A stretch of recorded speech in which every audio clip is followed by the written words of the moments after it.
Vjosa Osmani pritet të largohet nga presidenca e Kosovës me 4 prill. Në këtë datë, asaj përfundon mandati si shefe e shtetit.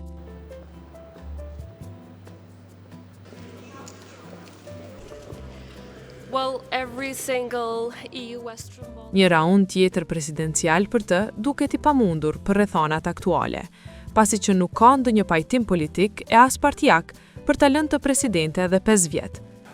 Megjithatë, Osmani e ka të garantuar me ligj se do të thirret presidente gjithë jetën, nëse vetë nuk heq dorë nga ky dhe disa privilegje tjera që ja garanton shteti. Mos konstituimin e institucioneve dëmtohet edhe imazhi i institucioneve dhe besueshmëria e qytetarëve në institucione. Në një farë mënyre, ajo do të mbetet e lidhur me institucionin e presidentit, por jo duke qenë në zyrë.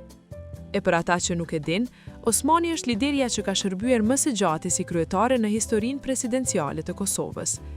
Ajo e ka përmbushur një cikël të plot 5 vjeçar, ndërsa për shkak të dorëheqjes së Hashim Thaqit e ka mbajtur këtë pozitë si ushtruese e detyrës paraprakisht 5 muaj, nga nëntori 2001 deri në prill 2021.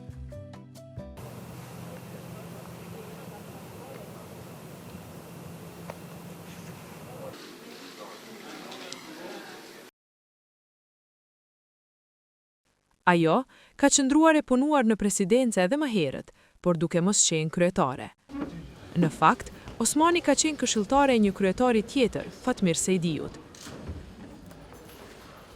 Në këtë video të qershorit të vitit 2010, ajo shihet duke e pritur, në këtë cilësi, presidentin e Këshillit të BE-s, Herman Van Rompuy, me rastin e një vizite në Kosovë.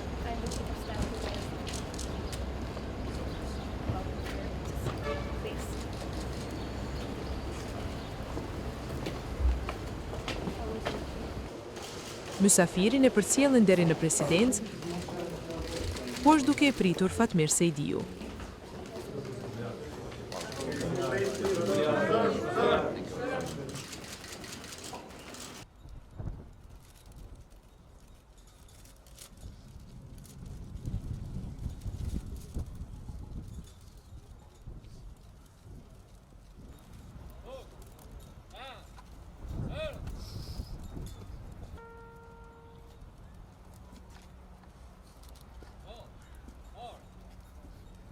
Solemn and significant ceremony of paying tribute to the respective states as I invite you.